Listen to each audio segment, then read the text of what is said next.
Hello, and welcome to some more Girl by Moonlight development, featuring In a Maze of Dreams and me. Whoops. Yeah, this one. This is the one we're working on today. So, still to do. Let's see. So last time I made this pivot to the idea of having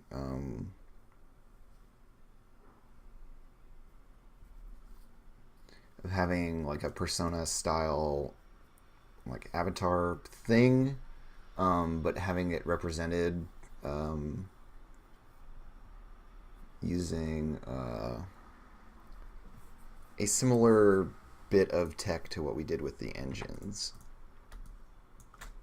And so, oh fuck, is that really a thing? Damn.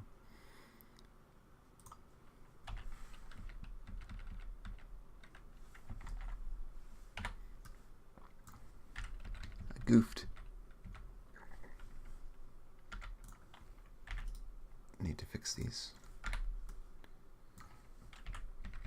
Stuff's just not quite lining up properly. I must have missed that. So anyways, yeah, so using similar notion to what we did for the engines, where they have like a Blades cohort style thing of having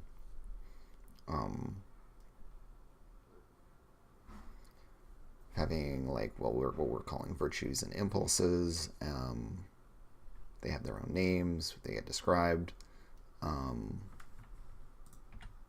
We have some fun and evocative questions about them. What dark secrets are they hiding? What do they yearn for? What names are they given?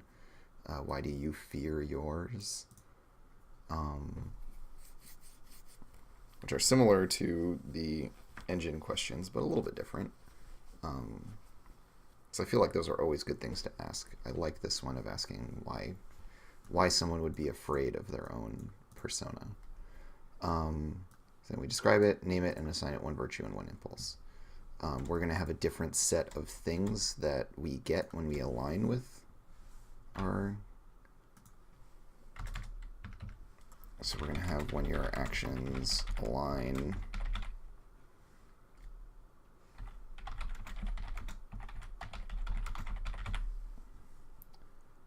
Right, we're going to have some different stuff in here because I don't think we necessarily want to do the clear one stress, not deplete transcendence. I mean, I might just use this exact same thing. What is this? What is this doing here? God, there's all these little typos and things I thought I'd cleaned up.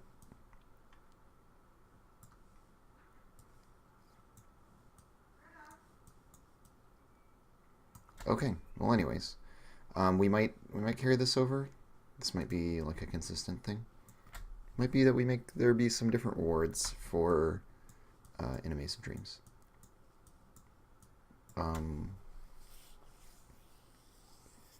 One thing I do want to change is, so our avatar's strength is essentially represented by transcendence, and so when it runs out, your avatar goes away or whatever. So there's going to be some like rules writing and mechanics explanations with how they connect in.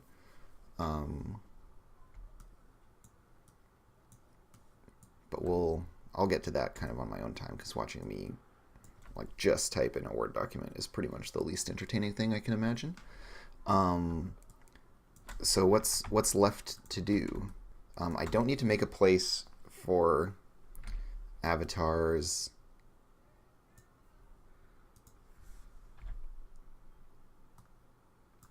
I'm gonna do this.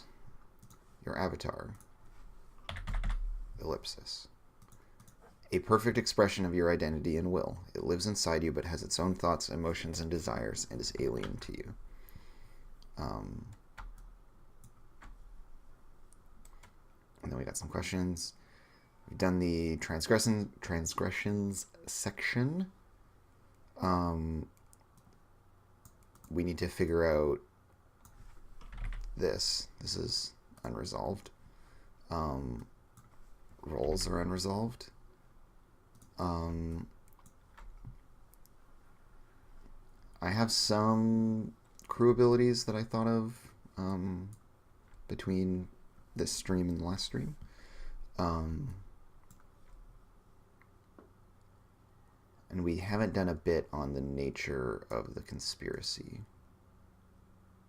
I'm just going to delete stuff here in my notes that is no longer pertinent because I've already factored it in.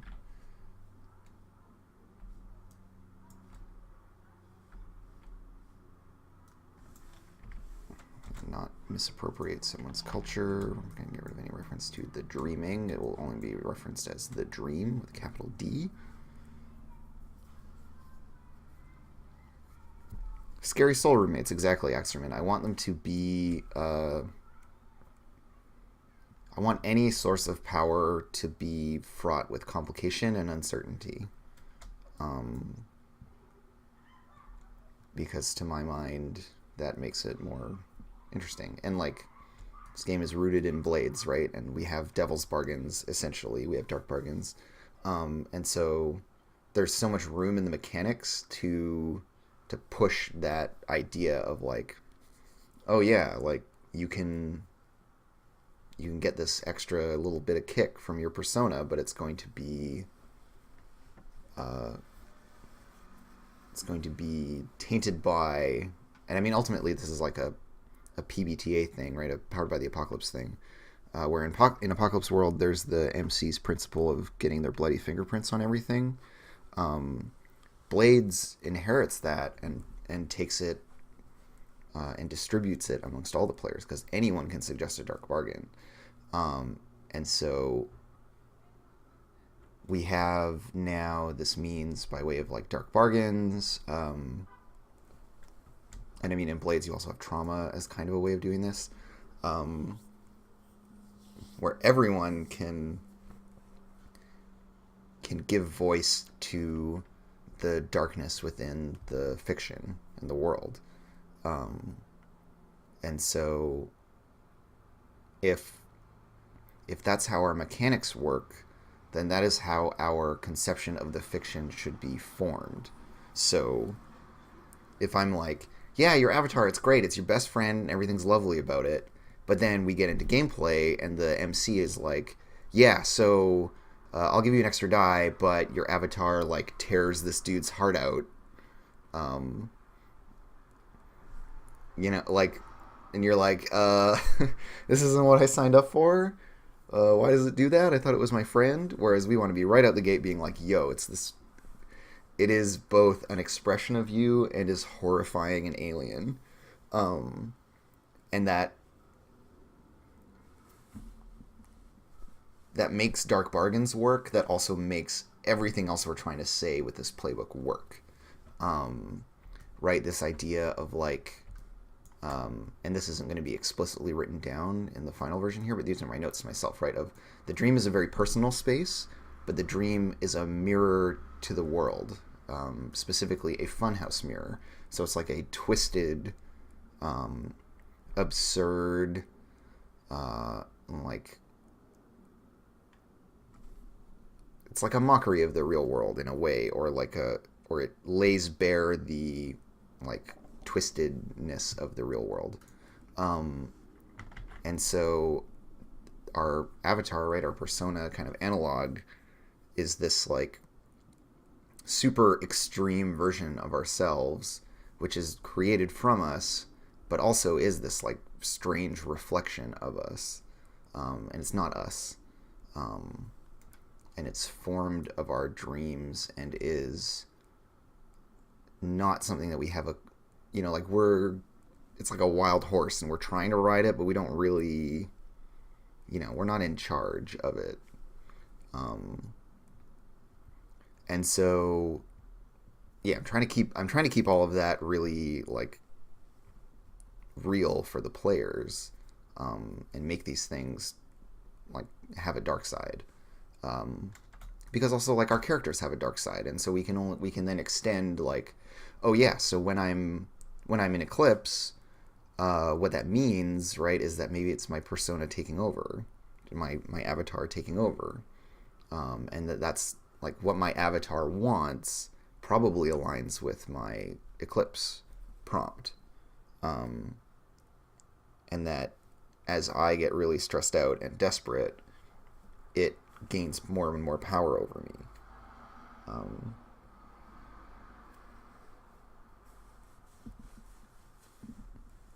so yeah, we're drawing on a lot of Persona, but also I want to lean into a bunch of anime inspirations like Paprika, Serial Experiment Lane, right? Where there's in Lane there's the other her who is this like who is both like, and the show is deliberately really ambiguous in this really cool way where it's like it both is and isn't her, um, and it's like muddy as to like what the resolution of that stuff is. Like, is it a completely separate entity that spawned on the internet, out of her actions, but her actions kind of, and in a similar way to this idea of our like thought virus thing, right? Of like you start doing this thing and then it extrapolates and progresses and grows without you and separate from you. Right? Is that what the other lane is? Is the other lane like her Tyler Durden? You know, is it just it's her doing it and then not being able to acknowledge to herself, right? To this other aspect of herself, that that's who she is and what she's doing. Uh, is it um,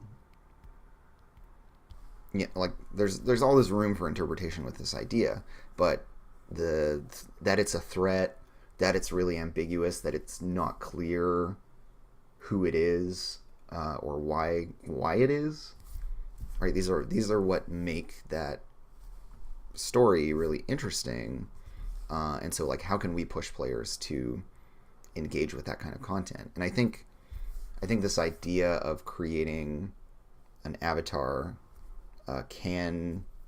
can be a tool whereby we get there, um, and that also hopefully we will see those kinds of stories happening for other characters as well, right? Like maybe the PCs have a better handle on it than the rest of the world, and so other people are going through the like lane story, um, and that we're here to like help them and rescue them, but we should be susceptible to it as well.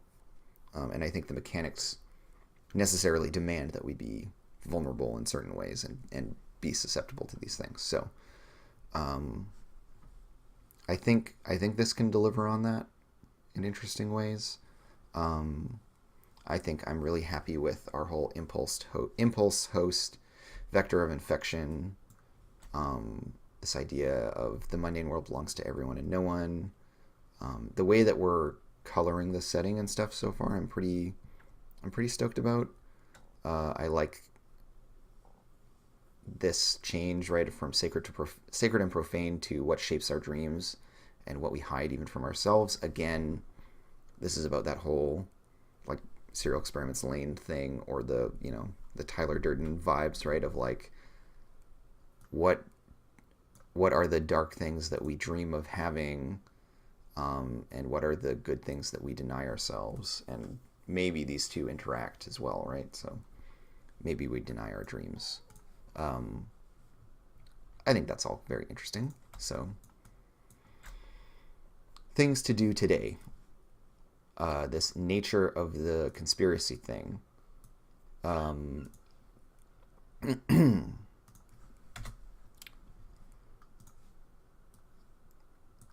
I think this one might work kind of like our avatar thing, where we have like a description and then some prompts. Um,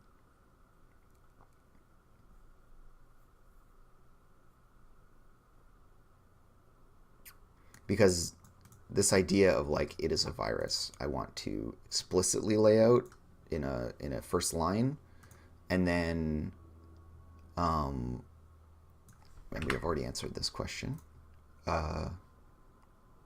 And we've already answered this question, kind of. I think by having who the host was and what the vector of infection was, I think that answered both of those questions. So here, what we're doing is we need to characterize like a subset of our broader themes for this virus, right? And then we get into some more specifics as we go down.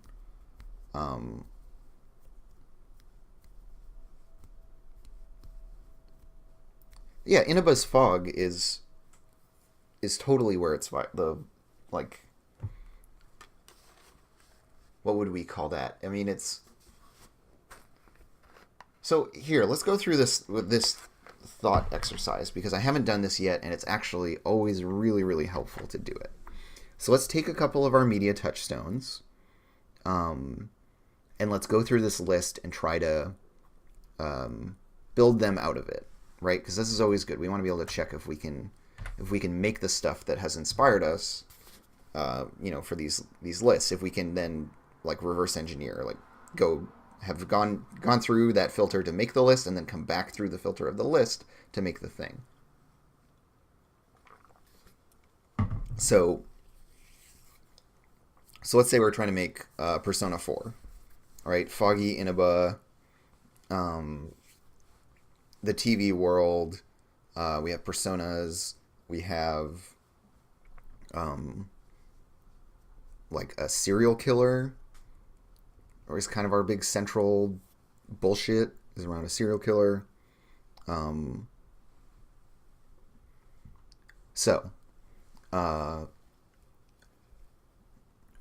what ways is the stuff from Persona? What's our ideological virus? Well, how would we characterize that? To my mind, self-acceptance is like the really big thing in Persona 4, right? That it makes us like deny ourselves even to ourselves. And so we could characterize it as to drive people to self-destruction. We could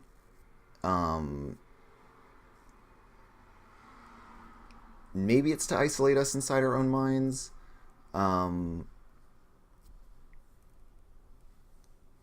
But I feel like it kind of really it's to drive people to self-destruction and maybe to turn reality to farce. Maybe that's what it's doing for people's like personal realities. But I think drive people to self-destruction is probably the prompt I would choose.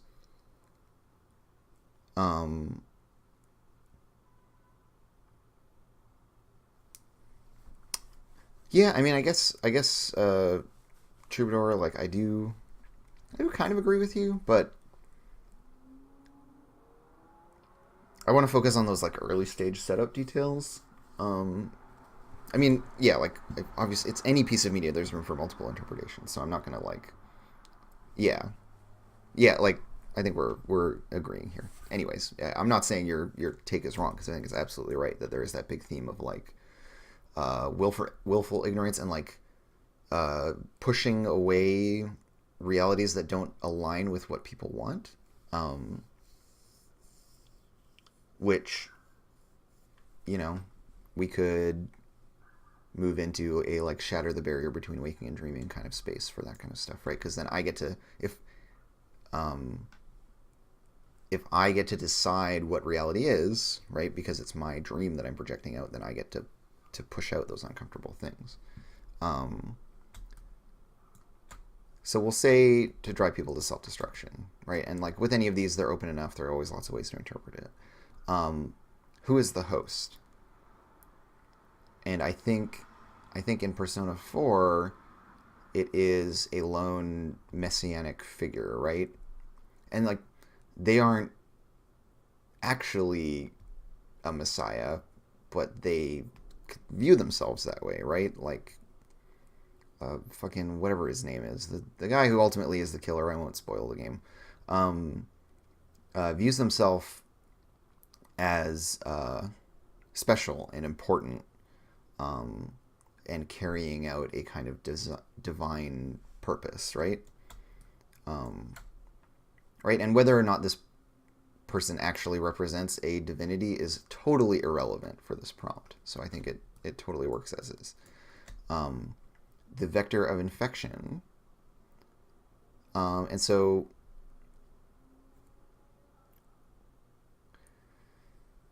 I can't remember. Do people get like infected by the dead channel, or is it just that provides a window into them? Um, because I feel like probably hopes and desires is the vector of infection, right? What people hope for themselves and what they want and how they can't have it, um, or their own like fears and stuff as well. Um,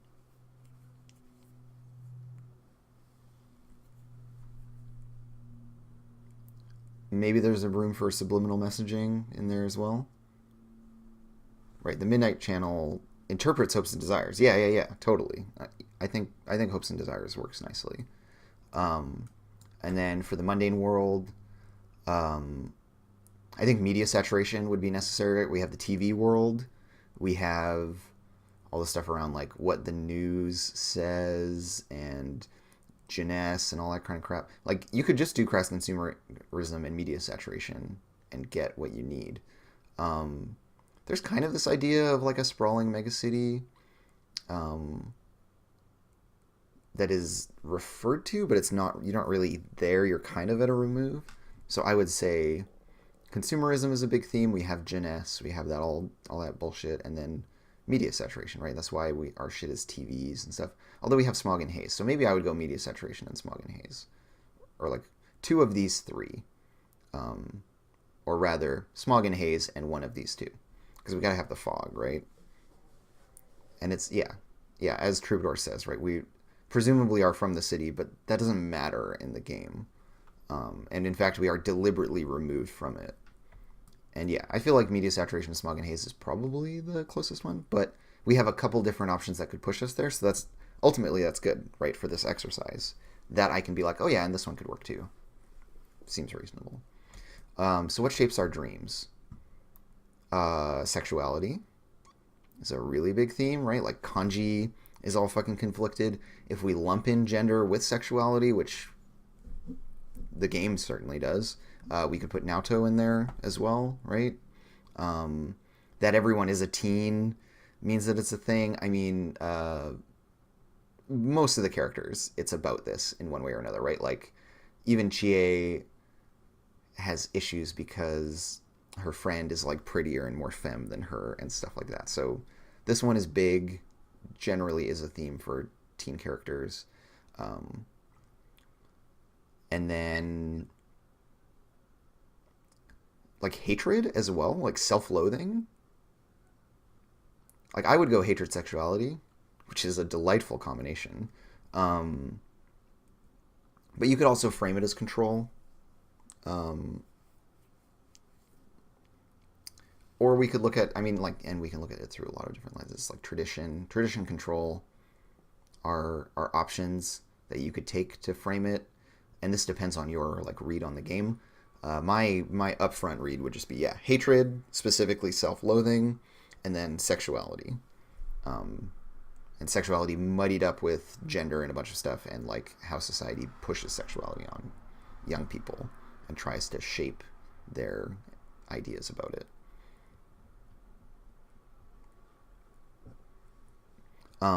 And then what we hide even from ourselves, right? You could say that people in the game, right, the ones who are struggling with gender, hide from it in various ways. Um,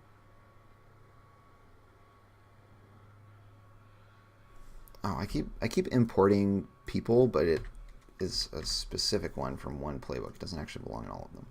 Um, I mean, you could just do gender sexuality in here to really like double down. Um, but I would say friendship, right? Because all the characters isolate and push people away. It's not like anyone who we have to go rescue from the TV world is there and like has brought a bunch of friends with them. It's about ostracization, right? So that we hide from our friendships and that we deny that they are important to ourselves. And then I would do friendship, gender, and hatred, sexuality. Right? And these actually oppose each other really cleanly, right? Like friendship, hatred, right? Your self-loathing makes you deny your friendships.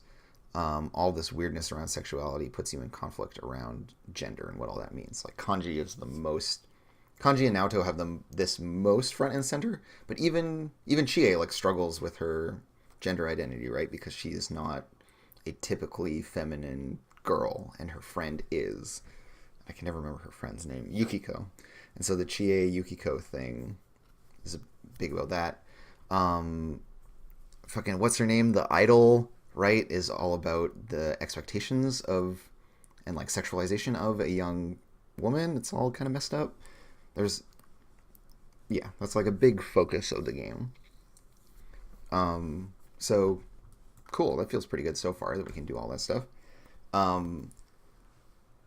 Why do we breach the barrier of dreams and what our roles are? So here actually I can fill one in. Right? That like that we want to save people, that we want to solve a mystery.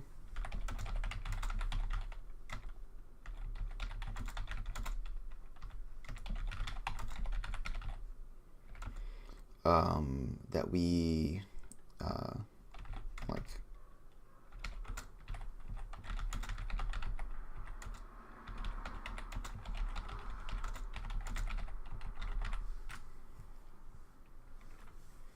right, like this is why the Persona crew does it, right? They want to figure out who did the murders because everyone else is just like, it's suicide, and then they want to rescue people, right? Because everyone assumes that they're like society is happy to just let them like die, basically.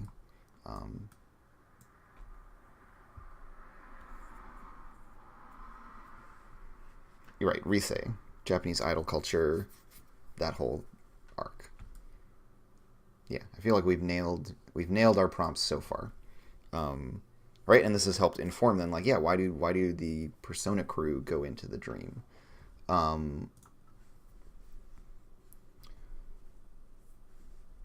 Right, and these don't have to be proactive or helpful things that we do when we go into dreams.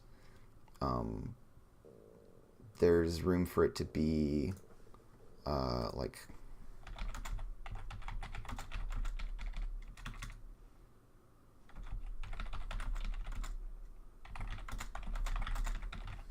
right, it can just be to escape. I think that's a great suggestion, Troubadour.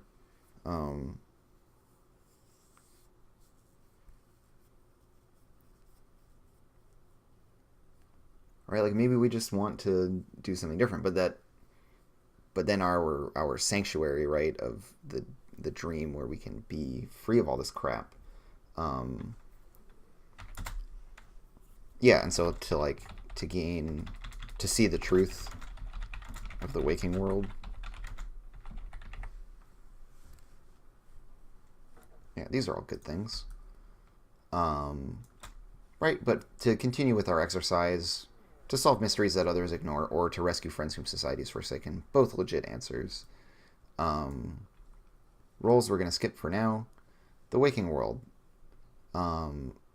We have mind-numbing repetition, boredom and despair, isolation and detachment, grueling dirty work, fruitless labor, morally compromising jobs.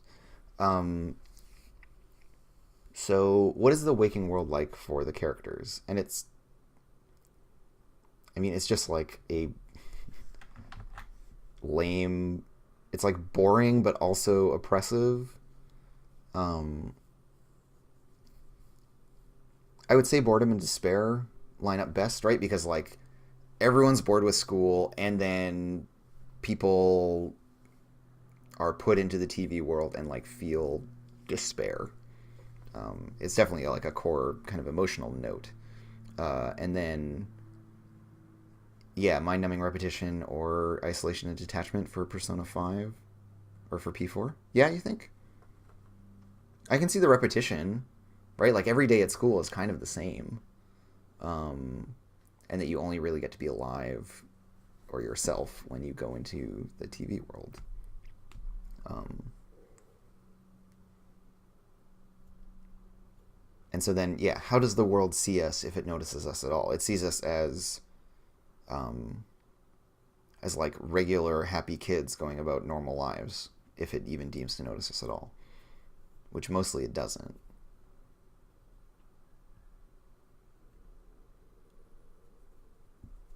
Yeah, I feel like you could kind of run either of these first two prompts would be pretty solid. Um, Boredom and despair is definitely true to the like emotional landscape of the game.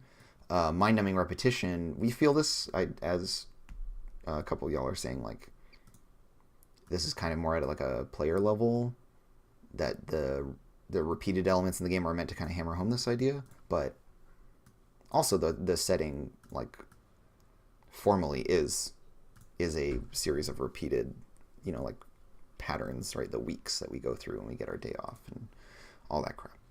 Um, the dream. How does the dream reflect the mundane world? It is an embodiment of the like misery and fears of the characters who's like we go into people's dreams. It's not like there's a dream world that is like a reflection of the whole entirety of the world. It is actually the a selection of kind of pods that are the inner worlds of all of these people. How do we find our way in the dream? Teddy and later Rise, like we have seers who are able to navigate the dream and like sniff out literally at times the locations of people and those who are actually in need, right? Like to sift through the noise. So I feel like, yeah, how we find our way in the dreams is we have oracles who do it for us, right? One of the PCs is that. How do we know when we are in the dream? The other way we find our way in the dream is that we all have to wear glasses, right? If we're P4, we all have to wear glasses to see through the dream fog stuff. How do we know when we are in the dream? Well, we pass through the TV, and then the dream, and we end up in that same place always. There's like a root location that we go to in the dream, so that's part of how we know we're there. And then the like fog in the dream is another way that we know, and when that bleeds into the real world, right? That's how we know that the real world has been compromised by the dream. So I would say like the fog is a big one here that I initially overlooked, but is very important. And how do we see ourselves? When we are healthy and in our right minds, we see ourselves as we are. But when we are not, we very literally see ourselves, right? Before we have embraced our persona, there's our dark side that's out there, physically embodied, doing shit that we have to deal with. So we literally see ourselves.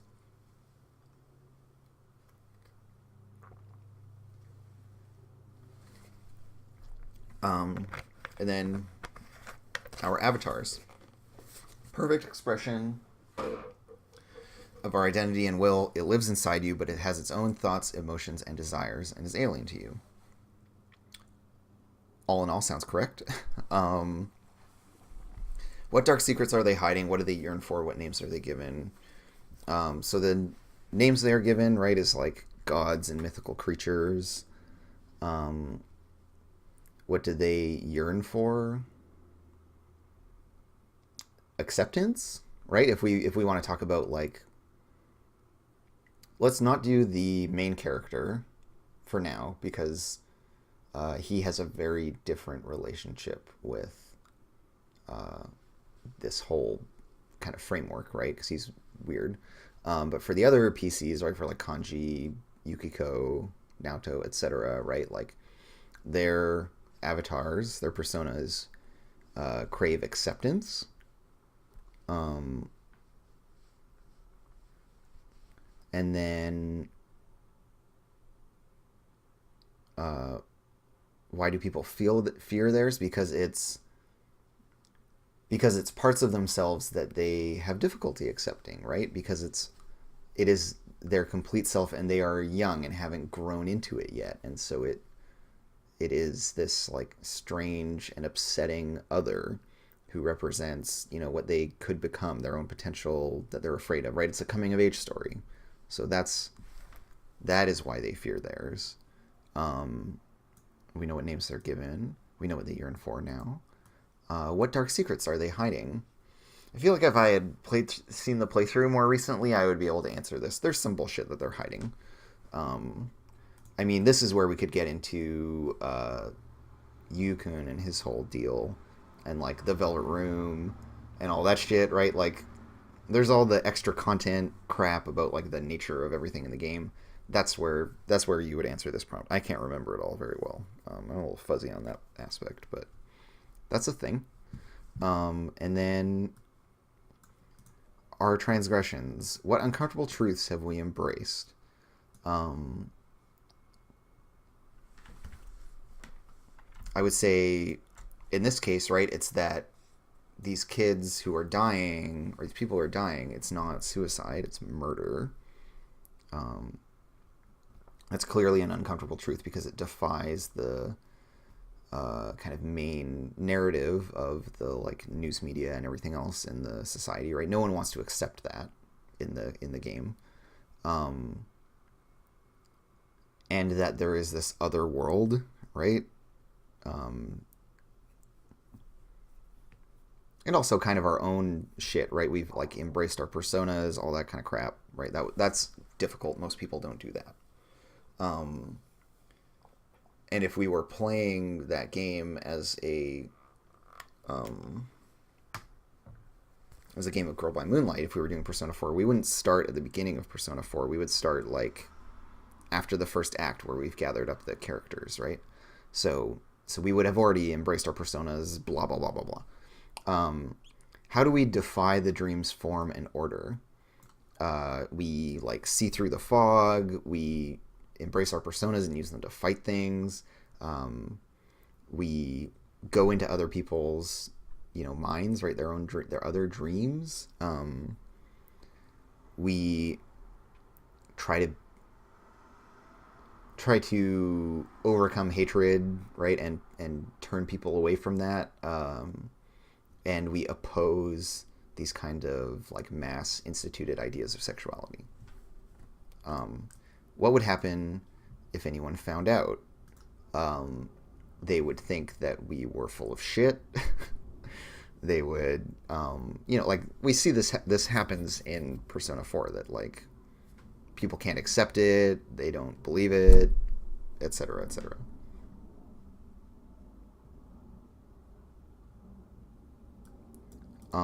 And then the dream's end.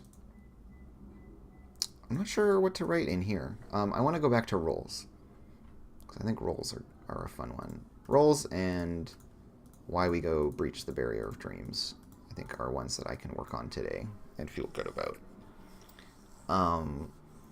So for roles, do we want to have a silent protagonist role? It's a little too on the nose, but that would be really funny. I mean, like lover is a good one. We always kind of want to have that in there. Best friend. I'm just going to do some kind of easy, more generic ones, and then we can work into like ones that feel more specific to the setting.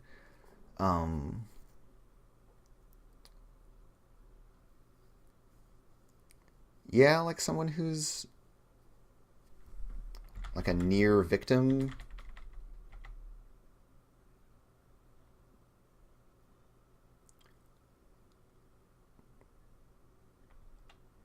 Yeah, well, we should have a carrier of the infection as one.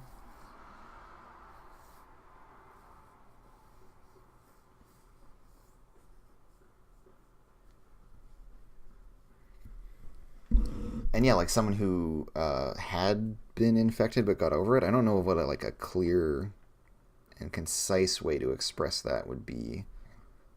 Like recovered victim.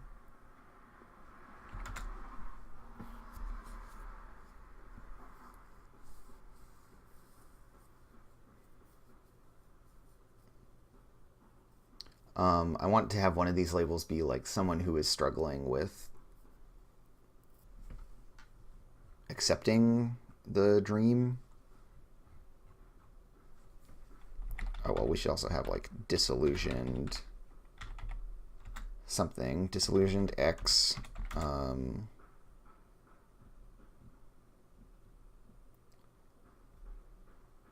would we summarize someone who like can't accept the dream?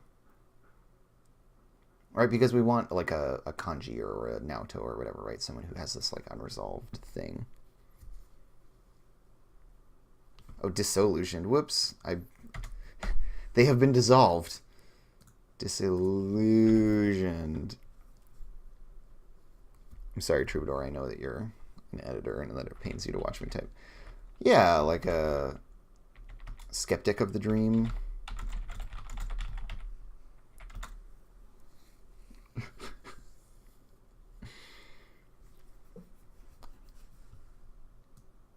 We'll just call this disillusioned dreamer, skeptic of the dream.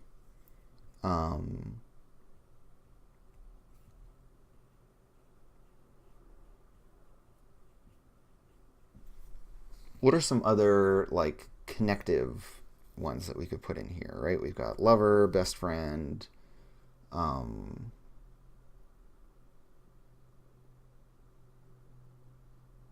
else do people relate?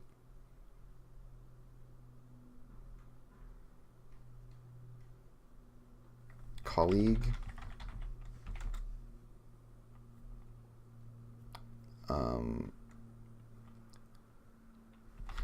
Super genius. We'll just put genius. But that's definitely a trope in this kind of stuff. I mean, we already have like a Guardian playbook Troubadour, so like. But I think Caretaker is good.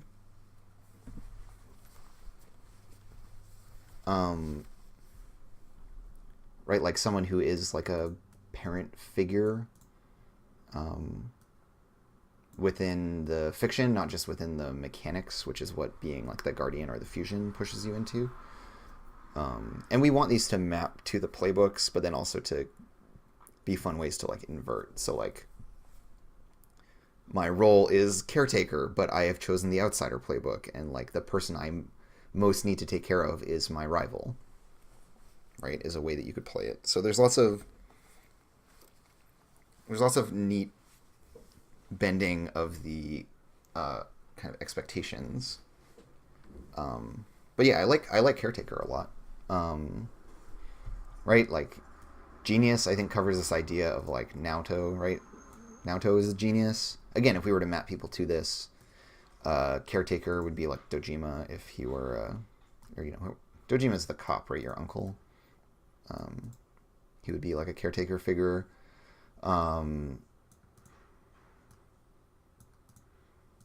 Recovered victim, like Rise is a victim first, right? Because people they don't know her until they go rescue her.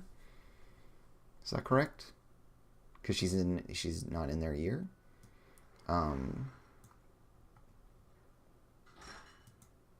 Best friend is whatever that kid's name is who no one gives a fuck about.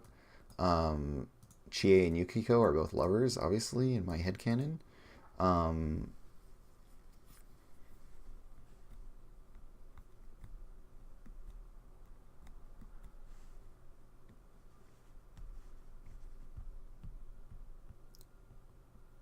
I like the idea, kind of what Axerman is getting at, right? Like, Yeah, someone that's craved by the dreams of many. Yeah, like I like that angle. Um, I like that angle a lot of having someone be like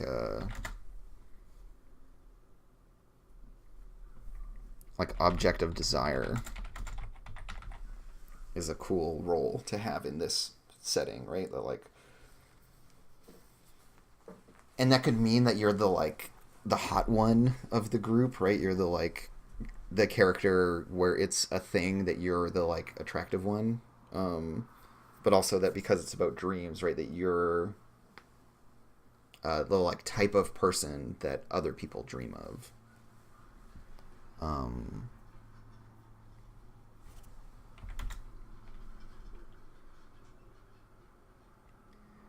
yeah, and maybe we have like favored prey of the dream. That's good. This is a lot of words to say this thing, right? Like next victim. Right, there we go. That's what it is. Yeah, and like both Anne and Rise from P4 and or from P5 and P4 respectively satisfy that trope of being like a desirable character. Um, and yeah, maybe you could put Kanji as a disillusioned dreamer, I think. Um, right, he had all of these things that he had to abandon because of the oppression of society, right? Where it's like it's not cool for him to be like tough and manly and also be attracted to men or like masculine people or androgynous people. It's not cool for him to want to have to like make dolls or do like femme stuff. It's is like not okay. Um, and then the carrier of the infection is whatever Captain Fuckboy's name is, who I just delete from my memory because he's trash. Um, but we would right. He's just all he's ever doing is perpetuating all of these negative things that everyone else is like struggling with, and he's just like is along to show that in terms of like whatever that character's name is as like a for the writers, right? He is the mouthpiece for all of the bullshit of society, um, and so he serves a purpose in the fiction, even though like no one would ever hang out with him because he's utter trash. Um, right, and recovered victim could be Yukiko because she still is in recovery for a lot of stuff, right? Like I think from what I remember her story, there's a lot of emphasis on her like kind of still coming to grips with a lot of stuff in the way that a lot of the other characters don't. Um, yeah, like it's not really that character's fault that he's the carrier of the infection, but he is, and therefore everyone hates him. But the writers made him that way, and he serves a functional purpose within the story. So you know, if you were playing that character, you would pick both of these, right? I'm your best friend. I'm also trash. Um, and this one's kind of open. I mean, this is really the main character in Persona. One of his big functions is to be a lover for the other characters, a specific subset of them, because apparently he's straight by default. Right, like, yeah, Axerman, I think the reason that Yusuke feels weird is because everyone else is growing as a character and he just always has to keep being this mouthpiece of the oppression, right? And yeah, like there's fun tension you can do like carry the infection and lover. Right? Great. Yeah. Thanks, Troubadour. Um but here's the thing, right? Like even if it's not sexual, what if it spreads via romance? What if it spreads via your hopes, right? Like the vectors of infection, hopes and desires is one of them, passions and conflict is another. What if like getting in an argument with the person you're in love with is how the thing, you know, spreads or takes root in you? Yeah. Anyways, I feel like this is a decent spread. Um, these all focus around a conversation across the lines of dreaming, right? Like or around the virus itself. So right, so we have recovered victim, carrier of the infection, right, centering on the virus. Things about how you relate to the dream.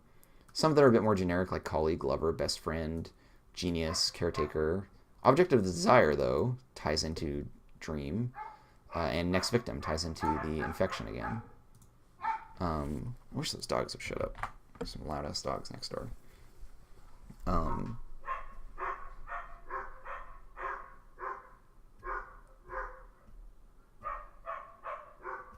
So, right, like if you were to try to make Yukun, right, the main character from Persona 4, you would just only pick these generic relational things, right? Like I am a lover and colleague, right? I am a student at the same school as you guys, and I am like here to romance one of you, right? Or best friend would be another good one. And I am none of these other things, right? I am specifically not connected to the story in these ways.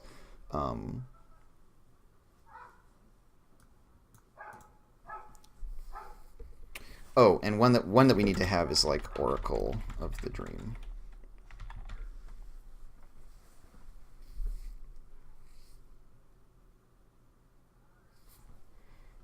All right, so Red Troubadour is forming some thoughts in chat, so I'm gonna let him do that, and I'm just gonna scan around and see what else we need to do here. So we've got to do Dream's End, which is kind of like our where do we want to go with this story roundup, and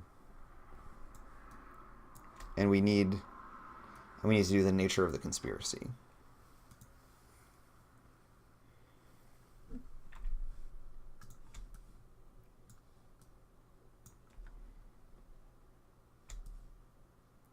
I think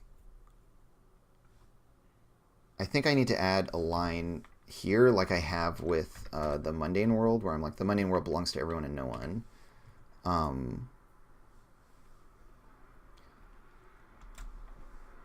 The dream is a personal reflection of the real world, of the waking world. Both are real. I want to avoid language that's like real world, dream world. I want it to be waking world, dream world, because I want both to be real. Right, so here we can use the title of the prompt to say a thing, right? The dream is a personal reflection of the waking world. How does the dream reflect the mundane world? How do we find our way into the dream? Let's go from mundane to waking. Let's change our language here. The waking world belongs to everyone and no one. Then here I have the waking world again.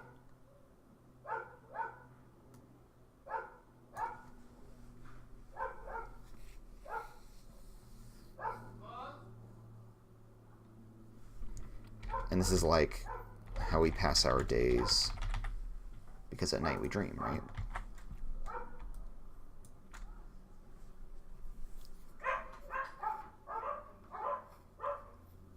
Okay, so consider, does the virus or conspiracy get a clock, and would taking stress in the dream advance it? The more you expose yourself to it, the more. So let me just point you, right, Troubadour. This is that clock, right? So in this playbook, yeah, we can all hear these dogs, right? These freaking dags. I'm just gonna drop my mic volume way down and then talk real loud, so that hopefully the dogs are quiet, but I'm still audible.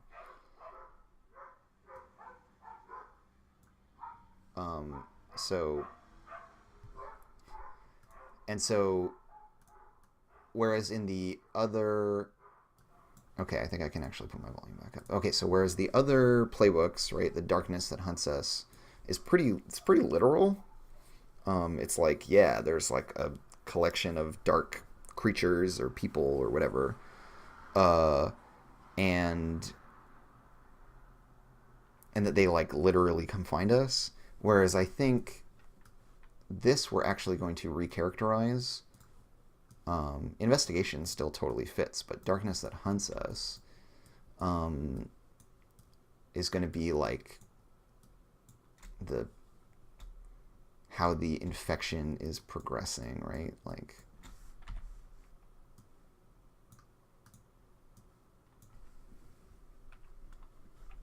this is the virus's progress.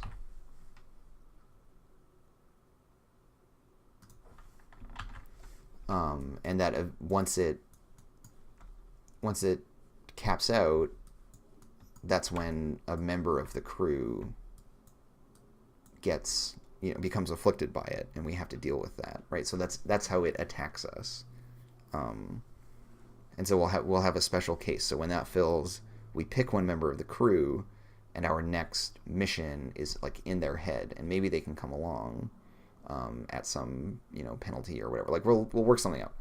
But it comes for someone that we know, be that one of our friends or one of the PCs.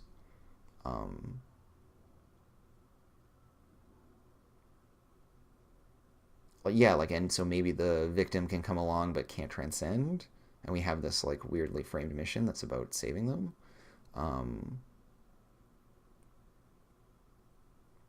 And that person like immediately falls to darkness, and so the mission is about like kind of carrying them through, like it's like an escort mission, which everyone loves escort missions, right? I'm not sure exactly how I would want to play it out, but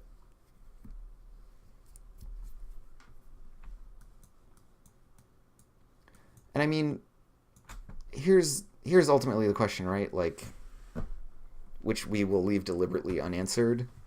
But if I were playing this game and I were the MC, I'd be like, so you guys realize that your avatars are all just, they're like a symptom of the virus, right? Right? Like we're all clear that this is what's up. Like I would just, this thing would be connected to the darkness in the most clear way. And when we talk about like what dark secrets are they hiding, right? Clear place to inject that kind of stuff if we want to go there, right? To be like, oh yeah, this is just a mutation of the virus. Like, y'all are special in that it affects you in this different way, but it's all part and parcel of the same crap. And so you're just harnessing it, or you are hosts for it rather than, or like carriers for the infection rather than victims of it.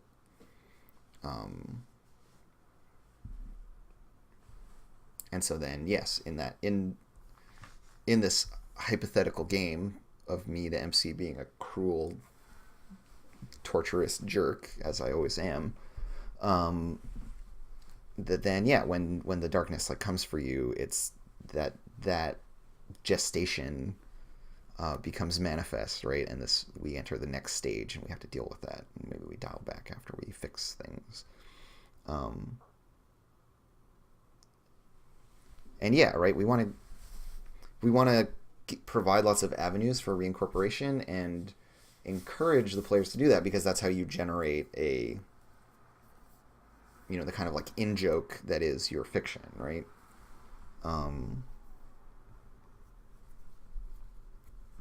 So there's room for folks who are interested to run that narrative of like, your avatar is part of the virus. It's a mutation of the virus. I think that would be a really interesting angle to take, because the more wrapped up in darkness we are, the more awesome our story can be. The more like dramatic and fraught, and we want melodrama in a game of Girl by Moonlight, generally speaking. So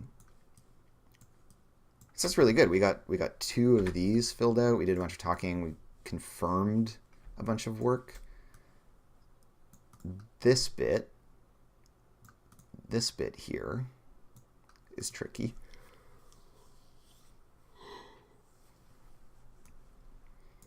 It's too early for me to do the style like this one where I ask a bunch of questions.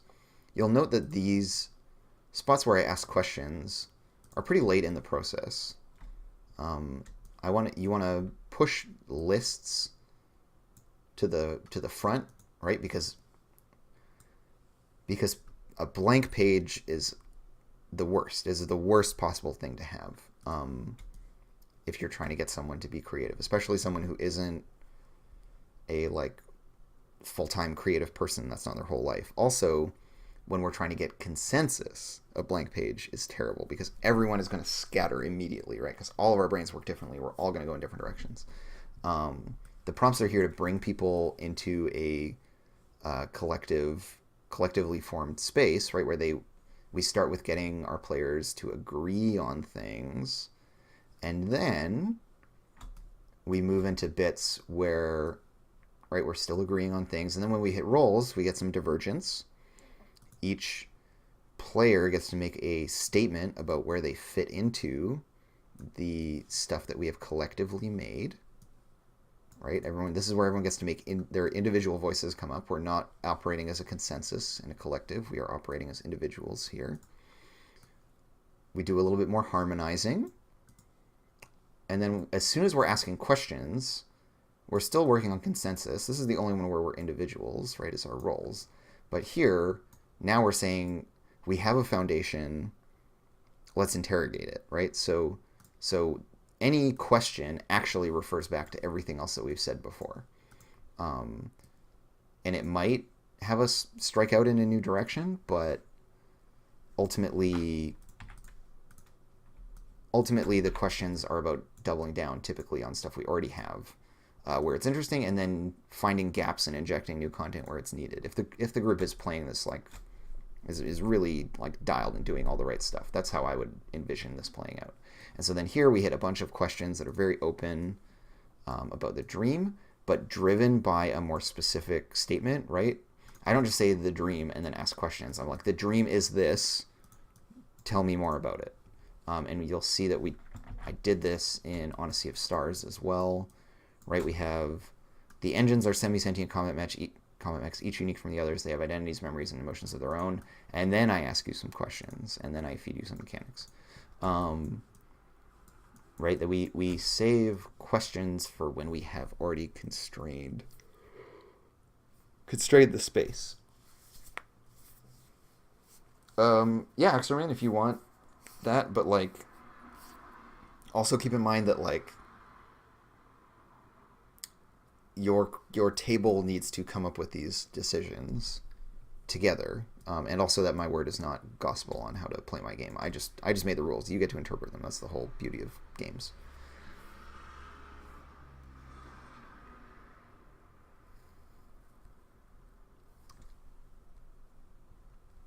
Yeah, like Troubadour, I totally get that feeling, and I think that you're not alone. That a lot of people, Red Troubadour says, I used to be against the idea of lists like this, honestly. PBTA providing character names is something I scoffed at first blush.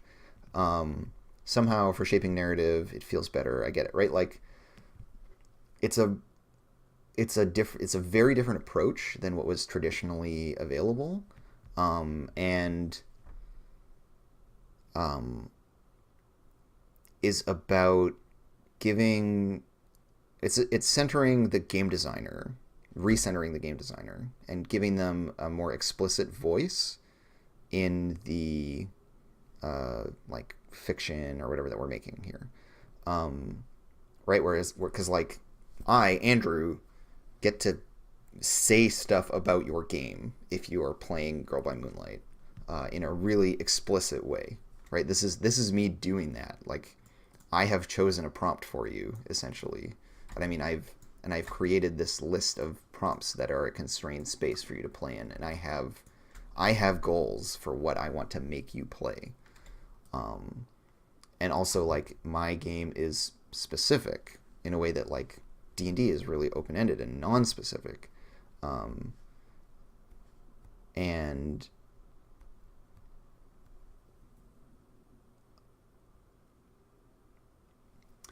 And personally, I prefer this approach because for me, what this approach represents is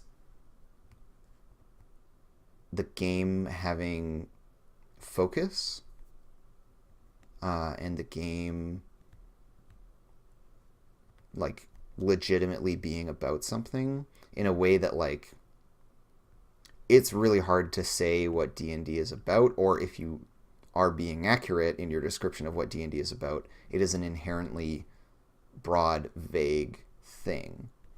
And that when people go to play D&D, just using it as my example because it's kind of the most common touchstone, right? You get an incredibly wide range of outcomes.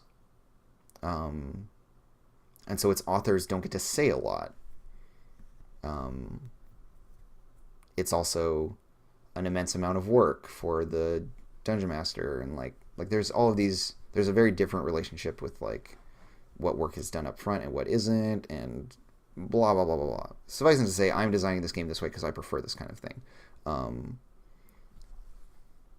And I mean, Lockheim is kind of right? You're like, Ender's Game are about suffering, and it's all you only get to choose its flavor, right? Like, yes, this is a game about like dealing with oppression, and the ways in which like found family or chosen family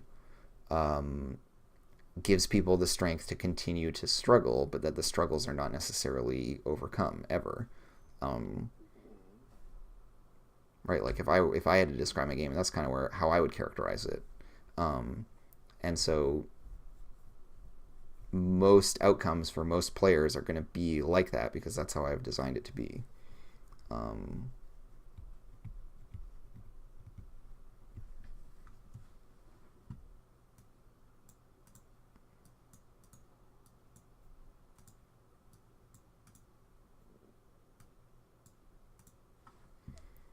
Yeah, and so, right, we can look at this as like, this is my.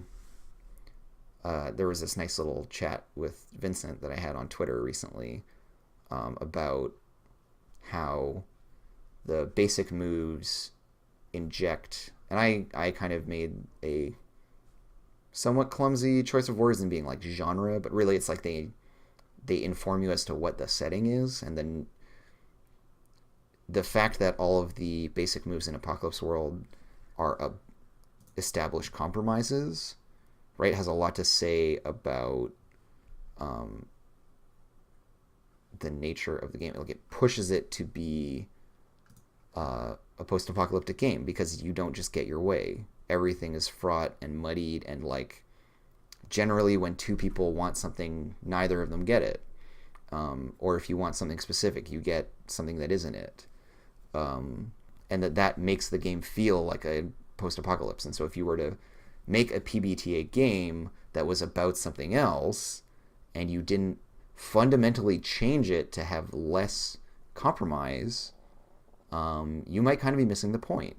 You might be making a game that is still kind of apocalyptic or post-apocalyptic, right? A game that is about scarcity in a way, because it is so fundamental to how the moves function.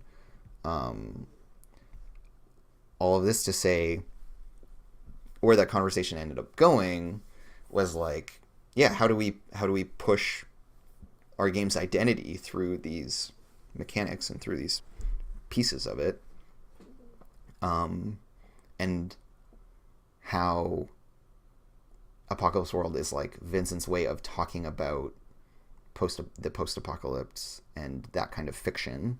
And that, here's where we come back to genre, right? So like, it's his statement about that genre and how it works. It's a way of performing literary analysis in a sense, and that by playing we are all also forming or performing a kind of literary analysis. And so if any time we choose to engage with genre as a creative, we are all making a statement about that genre. And so for Girl by Moonlight, this is my take on magical girl stuff, right? This is what magical girl stuff means to me. And it's, I'm sure, very different from what it means to a lot of people.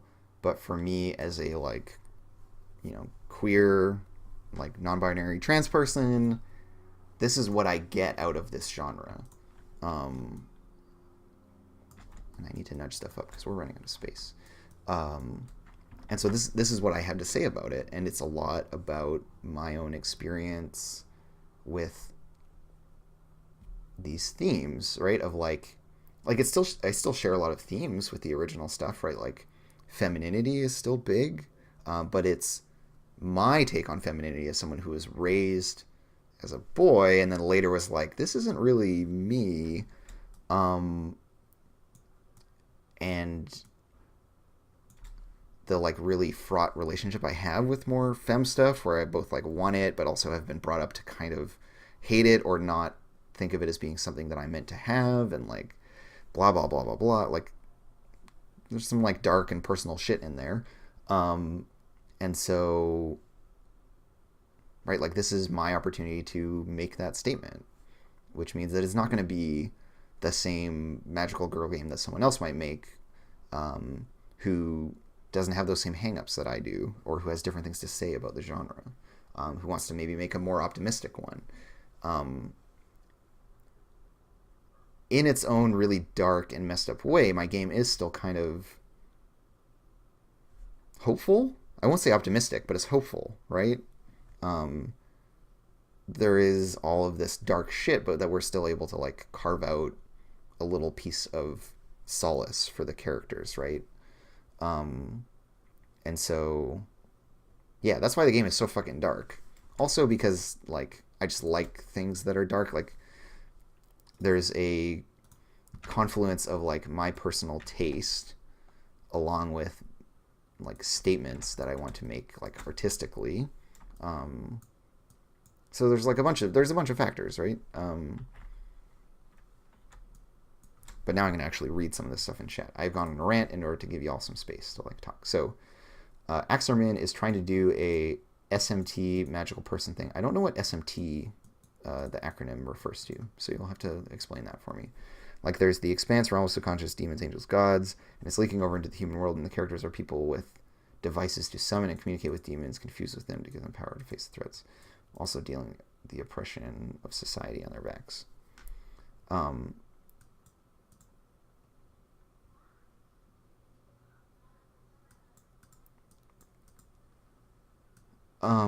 yeah, so it sounds like the thing you're describing is very like Girl by Moonlight adjacent, but it might actually be better suited as like a Blades thing.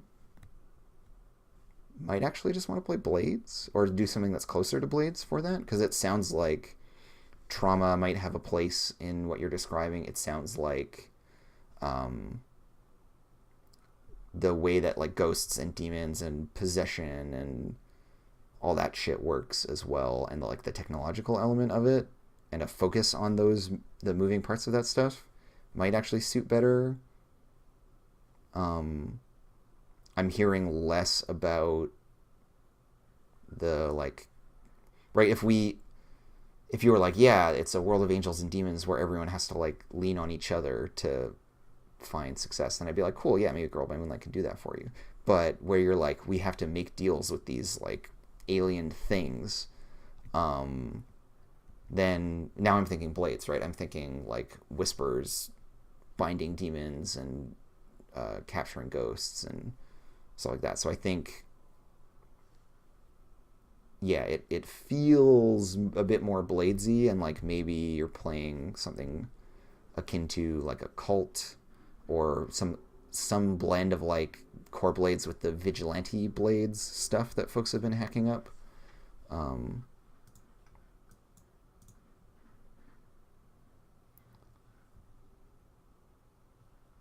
and so let's see. Troubadour's got some stuff to say.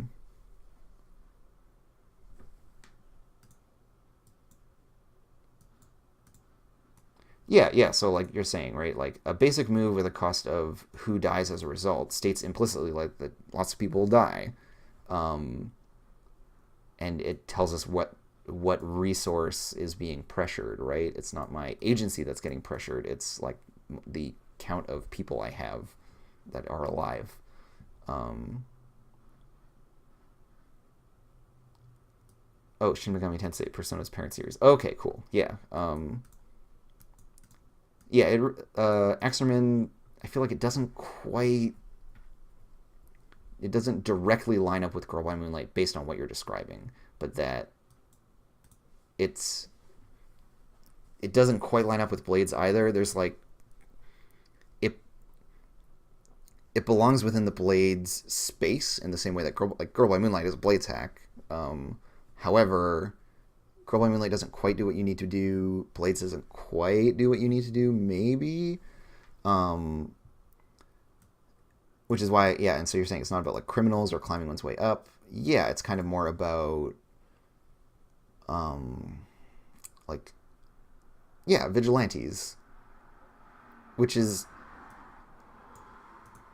like what you could describe as heroes, but I am choosing to be a bit more, uh, again, grimdark in my assessment of everything, right? Like that characters who make these deals and who have these ambitions as individuals, is that what a hero is, right? Like, are they heroes of the people, or are they just like crazy sorcerers? Are they just like these super intensely ambitious people who need power and who want to make manifest upon the world their will, or who want to like, you know, be able to have this kind of like super agency?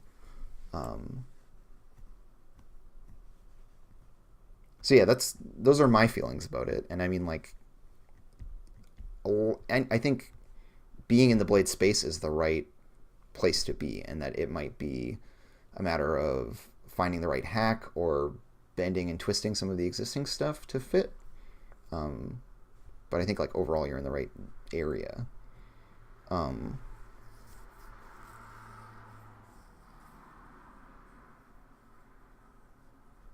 so yeah,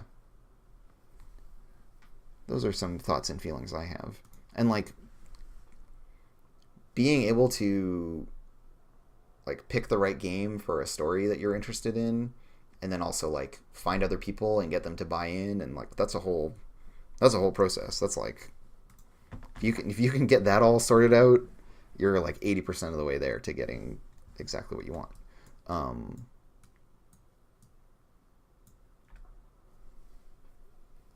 but it's difficult to find those groups and get them all lined up. And like, although in the shows that we do, we often seem pretty well aligned, we're not always 100% on track, and there's a lot of negotiating that happens. Um, so I've written up a couple moves, or like crew abilities, I should say. Just gonna add a line break. Oops, I'm gonna add a line break here. I know that I want to have some of my standard stuff, right? Like +1 action rating to conceal, or to XYZ. In this case, conceal and analyze seem like shoo-ins. Um, and I'm not sure what this third one I want to be. I don't want it to all be within Kuderi, so it wouldn't be empathize. But I feel like this is definitely like a sneaky and analytic one. Um, I think forgive seems like the most appropriate. I was doing some thinking about this like between when I wrote this move and now. Um, forgive seems like a good fit. Um, if we want to go into with the persona vibe, right? Like ultimately, everyone who they get to like embrace their shit, they go in and they forgive these people. The people have done stuff wrong, but they don't like murder them in their mind palaces. Um,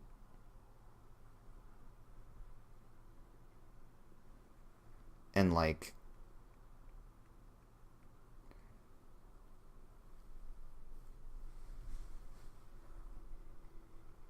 yeah. So I mean, the last thing I'll say, Axterman, is like, worst case scenario, just like play it as a cult in Blades, because cults are the least like criminally ones. They have this whole different agenda. Um, and if you like, the crew takes cult, the crew takes the one where their deity sometimes like manifests in the world, and then like your mission, your jobs that you do can just be like things that advance your deity's agenda, and your payout comes in the form of like your god lavishing you with shit, right? Like, you're beholden to this other thing that has an agenda that isn't just like, we're gonna be the baddest ass assassins or whatever. Um, Cult is a... I don't see a lot of people playing cults because it drifts furthest from the core archetype of the game. But I think cult is really interesting for having an agenda, right? Having an ethos.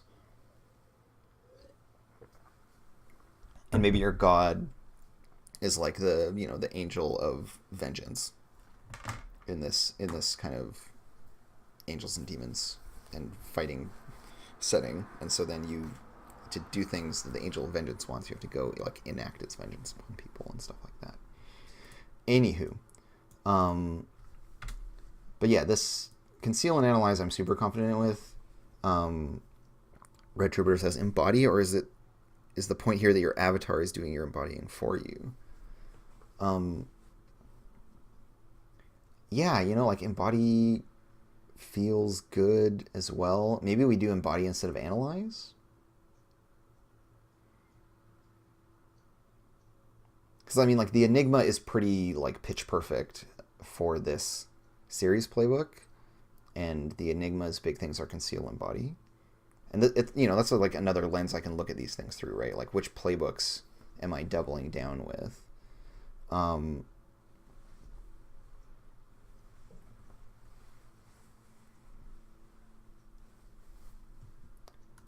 Yeah, I could drop analyze for embody, and then that gives me that nice thing. I like having it where it's one from each attribute, right? So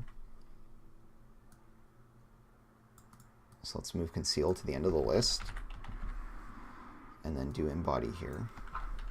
It feels a little on the nose, but like fucking whatever. That's the whole point of this type of move, right? This is like the default. It's really obvious and clear cut, and just like take it. It's going to be good. So that's all fine. And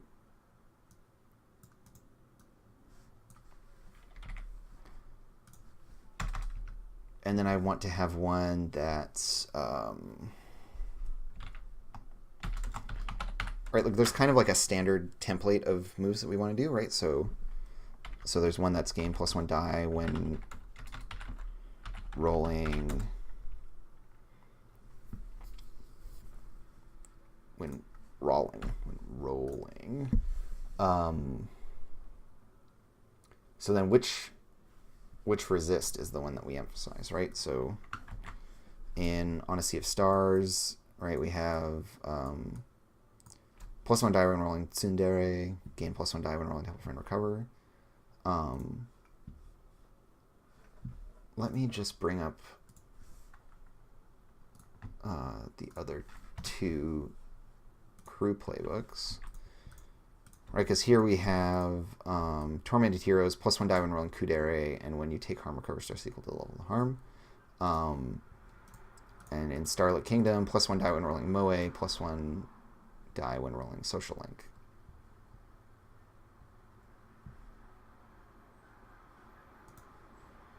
And I really need to revisit Starlit Kingdom and like modernize my wording of stuff.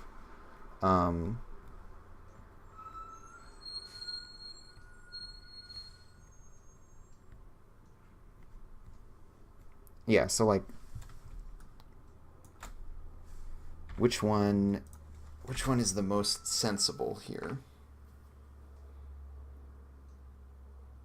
So is this crew better at resisting despair and heartbreak, fear and violence, or panic and social pressure? Right, because that's our division of stuff.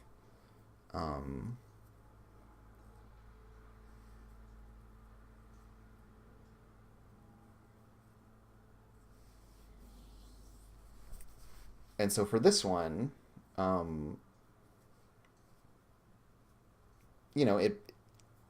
feel like it might map best to Moe or Kudere. Yeah. I think social pressure is the one that, is the tipping point, as Logine is pointing out, right? Like social pressure feels to me like the most. So gain +1 die when rolling Kudere, and then a second clause, which I can worry about later. Some kind of bonus to investigating seems good. This is pretty flat if it's just like a +1 die and then something, but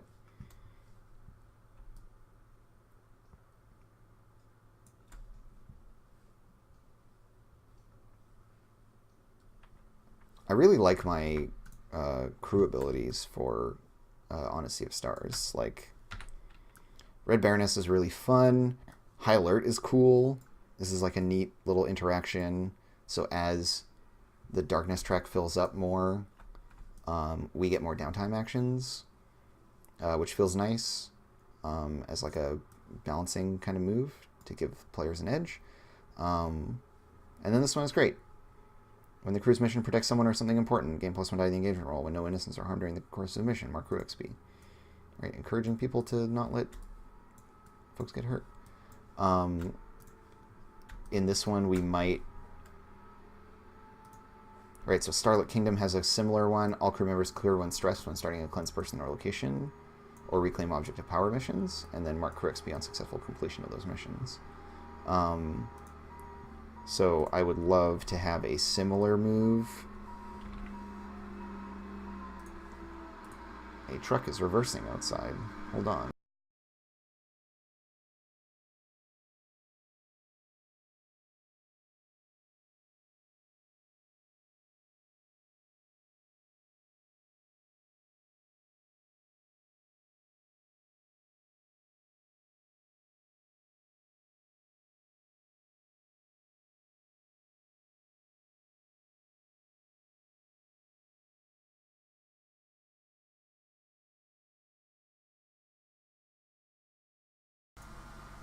So this idea of going like this almost maps perfectly to what I would envision some of the XP triggers being for the crew. Oh no, I've already written them. Shit. Okay, cool. Didn't talk about this, but I have done a thing. I haven't written missions. I haven't written missions for this yet.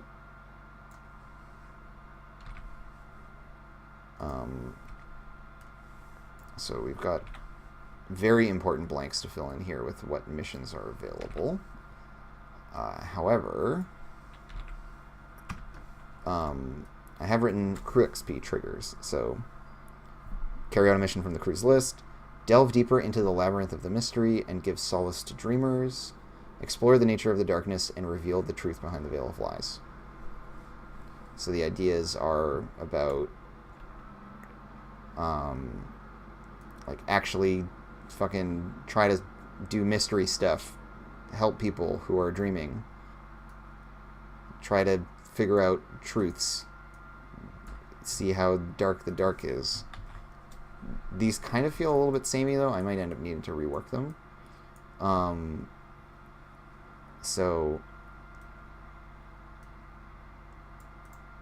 So this last thing, right, when you help someone embrace their dream self, is like a more specific subset of things that they're already trying to do, which is true for all of those other moves that are like this one.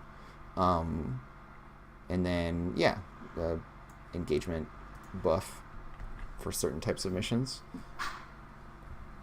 And so, and because we can pull these other missions if we want to.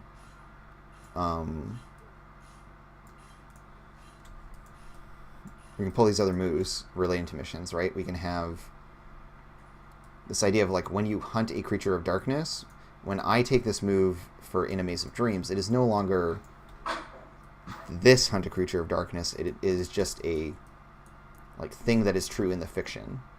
So if we are trying to like track down a thing, right? If we are like hunting with not a capital H, a creature of darkness, we still get +1 die to the engagement roll. And then this idea of ambushing your foes. I just think that's fun to encourage a certain play style within this playbook was the goal of that move.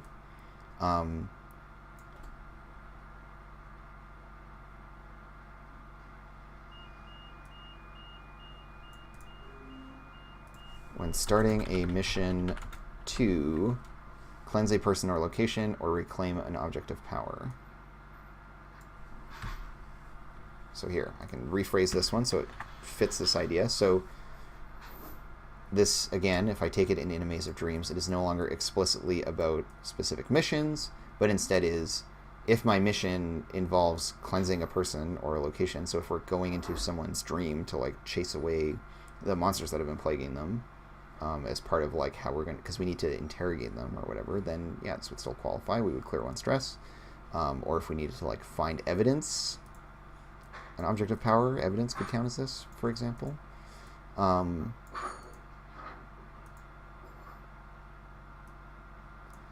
This I actually want to rewrite, because this is actually just awarding 2 XP, right? This just like changes this prompt down here to be 2. These are missions from the cruise list. And so this needs to be, make this more specific. Right, now that I go back and do a little bit of editing, having designed some of the other playbooks, I'm like, yo, this is not specific enough. This is really kind of boring and generic. It doesn't encourage. This is just like, yeah, complete missions. Great. And it doubly pushes people to do this particular mission, so meh.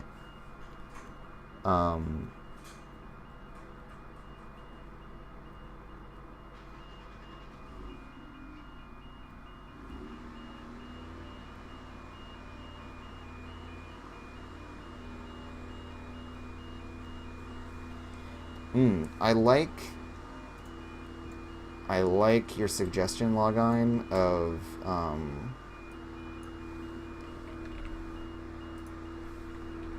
yeah, if your social link includes sharing of dark secrets or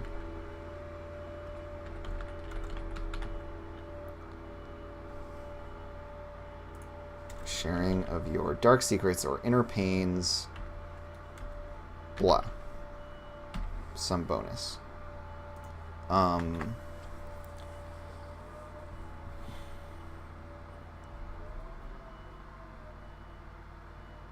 Do we do extra links? Do we do like you clear 1 stress? So I like having it be that like I get some kickback for me personally if I do this thing, because when I social link with you, right, I'm giving you links, but if I vent my bullshit at you, right, this is like a selfish thing that I'm doing.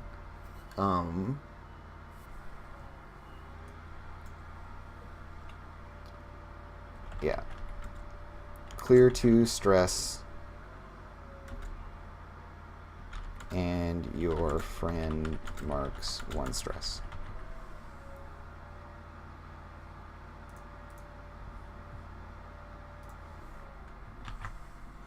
So I give you social links, I clear 2 stress, you mark 1. As a net change for the crew, it's still totally a benefit overall. Might edit this, might add a second clause. Oh,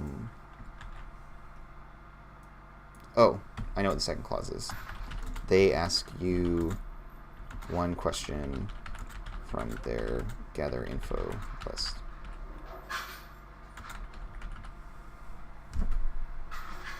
Great, right? Like, you share a secret with them, they then ask you a follow-up question, they mark 1 stress, you clear 2, social link as normal.